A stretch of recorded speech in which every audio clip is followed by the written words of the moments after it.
Imagine a time when our planet was dying. Not from a meteorite, but from a silent killer spewing from the ground. This isn't science fiction, it's the story of the Great Dying. About 252 million years ago, in what we now call Siberia, something unimaginable began. Not a single volcano, but a massive, sustained outpouring of lava that covered an area the size of Europe.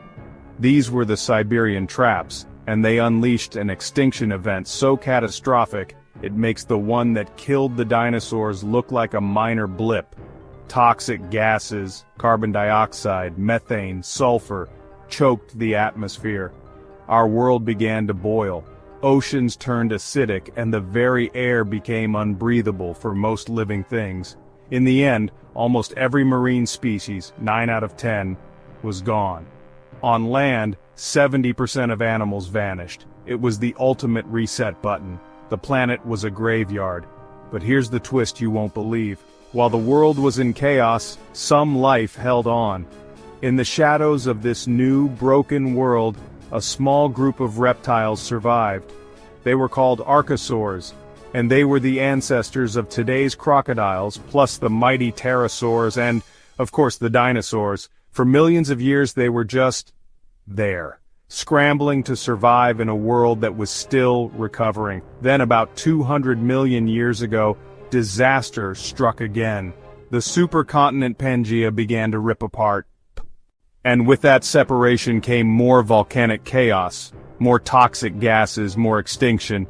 This second event, the Triassic-Jurassic extinction, wasn't as devastating as the first, but it was just as important. It finished off many of the dinosaurs' competitors, the other large reptiles that had been dominant. Suddenly the world was an empty stage. And the surviving archosaurs, the dinosaurs, were ready for their moment. With their rivals gone, they were free to evolve, to diversify, and to conquer. They went from being small, two-legged hunters to the colossal giants we all know and love. Approximately 66 million years ago, a giant asteroid, roughly 10 kilometers wide, slammed into what is now the Yucatan Peninsula in Mexico. The impact unleashed the energy of billions of atomic bombs, triggering global wildfires, tsunamis, and plunging the Earth into a long dark winter as dust and debris blocked out the sun. This sudden, catastrophic event spelled the end for the non-avian dinosaurs, wiping out roughly 75% of all life on Earth. So the next time you think about the dinosaurs, remember this. They weren't just lucky. They were the ultimate survivors.